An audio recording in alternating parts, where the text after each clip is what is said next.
तुम यहाँ क्यों आए हो? मैं नहीं आया कविता, मुझे मेरी तकदीर ले आई।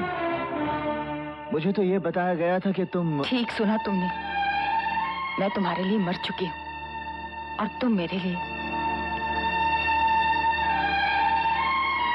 तुम्हें मुझसे नफरत करने का पूरा हक है कविता, लेकिन तुम्हारे साथ जो कुछ भी हुआ उसका जिम्मेदार मैं नहीं। तुम जिम्मेदार कैसे हो सकते हो? कसूर तो मेरा था, तुम पर भरोसा किया, तुम्हें अपना माना। अरे कसूर तो मेरे बाप का था, जो एक सच्चा आदमी था। इसीलिए तुम्हारी झूठी कहानी पढ़कर गैरत से मर गया। वो आर्टिकल मैंने नहीं लिखा था कविता। तो अपने आप छप गया होगा। खैर, इन बातों से अब कोई फायदा नहीं। मुझे जितना रोना था मैं रो चुकी। अब जो आंसू बचे हैं वो खुशी के हैं, अशोक की वापसी के लिए हैं। मैं ये मालूम करने आया था कि अशोक ने ग्लोरिया का खून क्यों किया। अशोक ने किसी का खून नहीं किया। वो बेगुनाह है। जो आदमी मेरी इज्जत बचाने के लिए फसाद की उस आग में कूद गया जो तुमने लगाई थी, वो ना किसी की इज्जत लूट सकता है और ना ही किसी का खून कर सकता है। अगर तुम्हें यकीन नहीं होता तो कल आकर अदालत में देख लेना। अगर मेरा प्यार सच्चा है तो मेरा अशोक भी सच्चा साबित होगा और अदालत उसे बाइज्जत बरी कर देगी।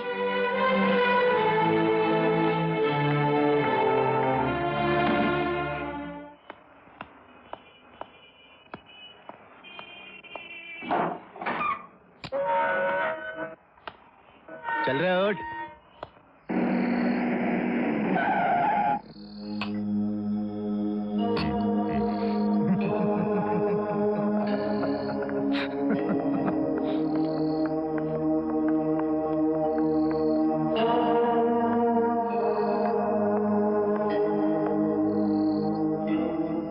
हेलो अशोक जी। अशोक, जब अदालत किसी को फांसी का हुक्म सुना देती है ना तो उसका सब कुछ मर जाता है, जान के अलावा। क्या पियोगे? जी कुछ नहीं।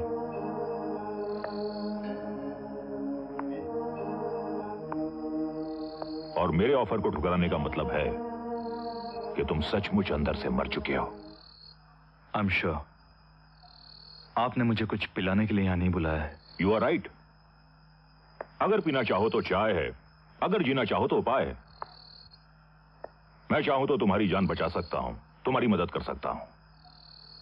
लेकिन एक बात मेरी समझ में नहीं आती कि तुम्हें फांसी से बचाना तुम्हारी मदद करना होगा या तुम्हारे साथ जुल्म करना होगा। मैं समझा नहीं। समझोगे भी नहीं। कैसे समझोगे? कुछ जानोगे तो समझोगे ना। क्या नहीं जानता मैं? तुम ये नहीं जानते कि तुम्हारी शादी से पहले तुम्हारी पत्नी किसी और से इश्क किया करती थी।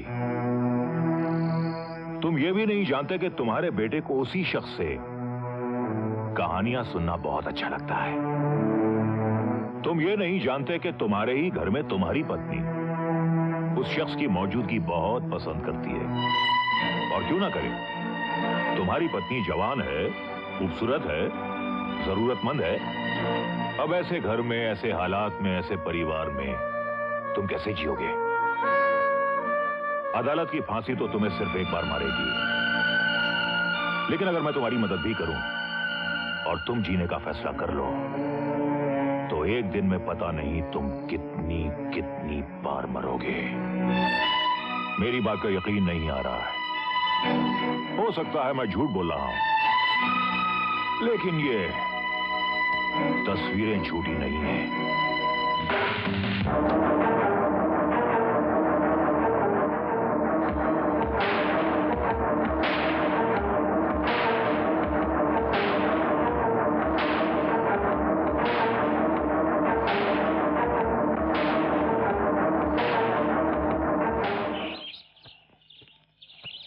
योर ऑनर, मेरे अजीज दोस्त सरकारी वकील ने डॉक्टर अशोक खन्ना के खिलाफ बहुत से गवाह पेश किए हैं, जिन्होंने अपनी अपनी गवाही में मिस ग्लोरिया पिंटो के खून के बारे में कहानियां सुनाई हैं। लेकिन सच्चाई क्या है, यह सिर्फ एक ही आदमी जानता है, वो है डॉक्टर अशोक खन्ना। इसलिए मैं अदालत से दरख्वास्त करूंगा कि डॉक्टर अशोक खन्ना को गवाही के लिए पेश किया जाए। Proceed doctor Khanna.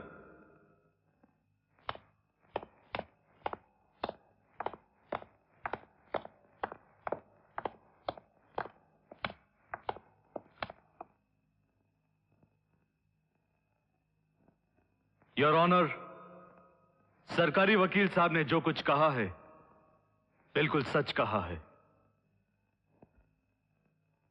मैं अपने जुर्म का इकरार करता हूं। ग्लोरिया का खून मैंने ही किया है। अशोक, ये तुम क्या कह रहे हो? ये झूठ है, तुम झूठ बोल रहे हो, ये झूठ बोल रहे हैं। Order order. Madam please sit down. Proceed doctor Khanna. मैं जो कुछ कह रहा हूं योर ऑनर वो बिल्कुल सच है, और मैं अदालत से रिक्वेस्ट करता हूं कि मेरे गुनाह की सजा में मुझे फांसी दी जाए।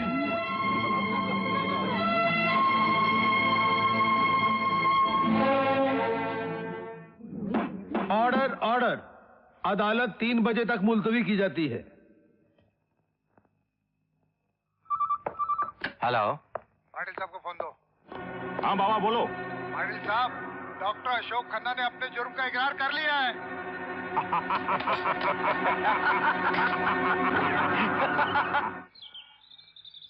कोई भी डॉक्टर मरीज के लिए भगवान होता है, और भगवान बनकर इंसान जो जुर्म करता है वो किसी भी हालत में काबिल माफी नहीं होता।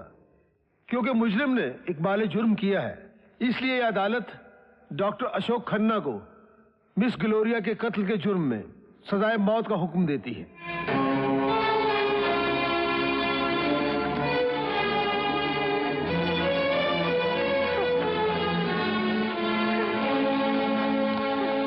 अशोक, अशोक तुमने ऐसा क्यों किया? बताओ अशोक, तुमने ऐसा क्यों किया?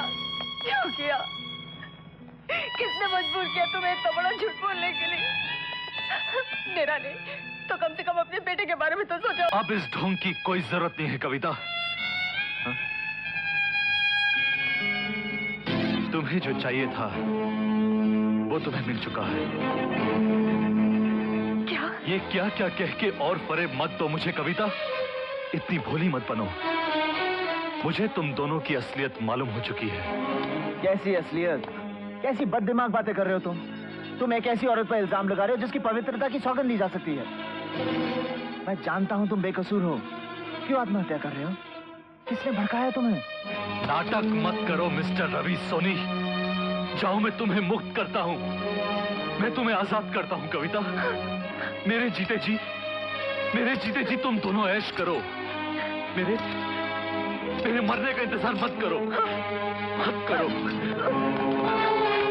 अशोक, ये तुम क्यों? तुम गलत समझ रहे हो। अशोक!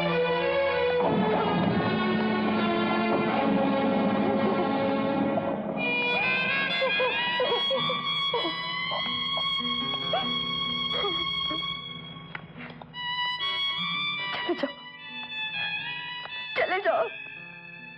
तुम्हारा काला साया जब भी मेरी जिंदगी पर पड़ा है मेरी बर्बादी हुई है। पहले मेरे पिताजी को छीन लिया, अब मेरा सुहाग लूट लिया। तुम मेरे लिए श्राप हो, श्राप।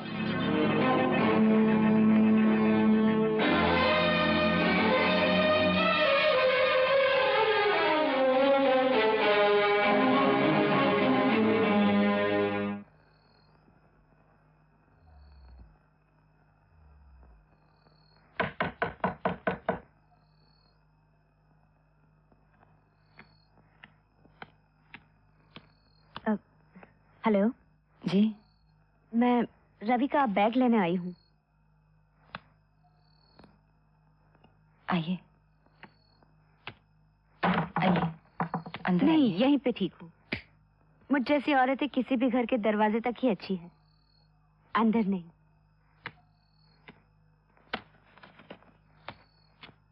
सुनिए, दरअसल मैं एक मैसेज लाई हूँ इस घर की माँ जी के लिए। कहिए। रवि का कहना है कि अगर मौत दरवाजे पे खड़ी नजर आए तो भी उससे डरना नहीं, उनके बेटे को कुछ नहीं होगा। देखिए, मैं एक बहुत बुरी औरत हूँ, मेरा अच्छाइयों से कोई रिश्ता नहीं है, लेकिन रवि की बातों से मुझे ये लगता है कि वो बड़ा सच्चा और साफ इंसान है। आपने कुछ गलत समझा है उसे। झूठ उसकी कहानी में नहीं होगा शायद, मगर उसमें था, है। मुझे तो नजर नहीं आया। तुम्हारे पास वो घर नहीं है जहां बर्बादी का खतरा होता है। तुम्हारे पास वो जिंदगी भी नहीं है जो किसी एक की अमानत होती है। मेरे पास वो नजर है जो चमड़े के अंदर देख सकती है, और रवि में मैंने वो फूल देखे हैं जो आपकी यादों से महकते हैं। मैं और कुछ सुनना नहीं चाहती। आप ये बैग लीजिए और चली जाइए यहाँ से। एक प्रेजेंट भेजा है रवि ने आपके लिए, इस घर के लिए।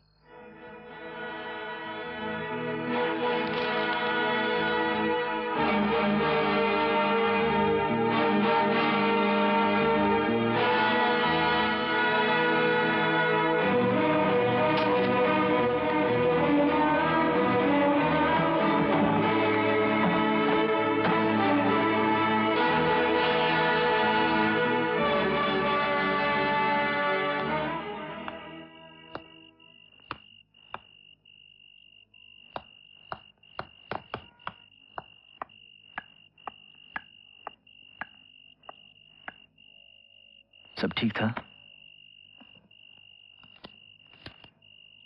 किसका है?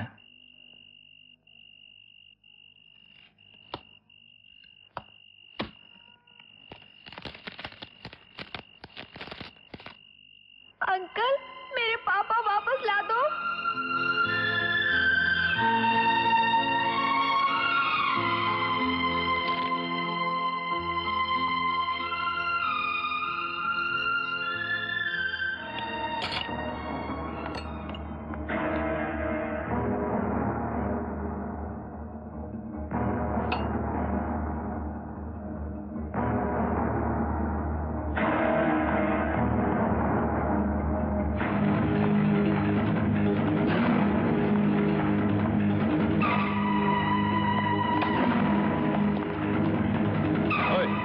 किससे मिलना है? राय से मिलना है। राय? वो आजकल यहाँ काम नहीं करते, किसी जरूरी काम से अमेरिका गए हुए हैं।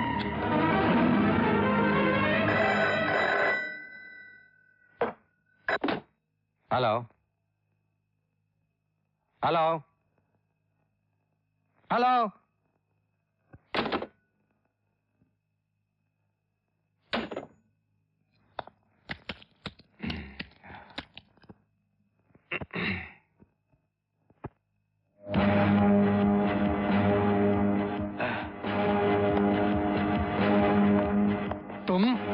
सच कभी नहीं मरता राय। सच्चाई समुद्र में फेंकी हुई लाश की तरह हमेशा किनारे पर वापस आती है और मुजरिम को अपना जुर्म कबूल करने पर मजबूर कर देती है। आज तुझे अपना जुर्म कबूल करना पड़ेगा। कौन मुजरिम है और किसने जुर्म किया है अभी मालूम हुआ जाता है। Hello hello.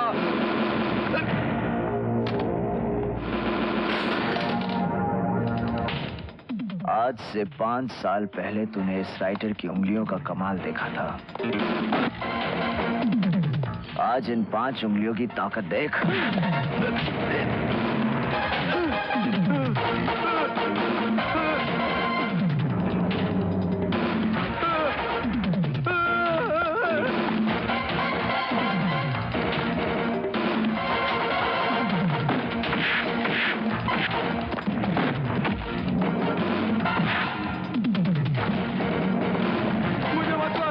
छोड़ दो, मैं सब बताता हूँ। मुझे क्यों मार रहे हो?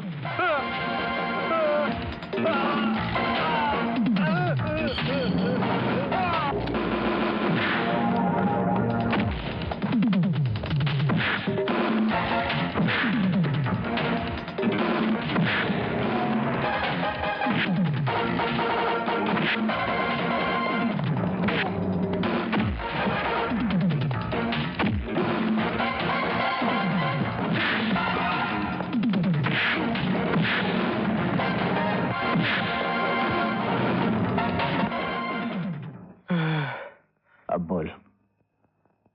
बताता हूँ।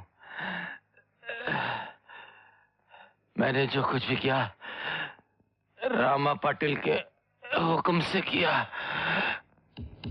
उसकी दुश्मनी तुमसे नहीं,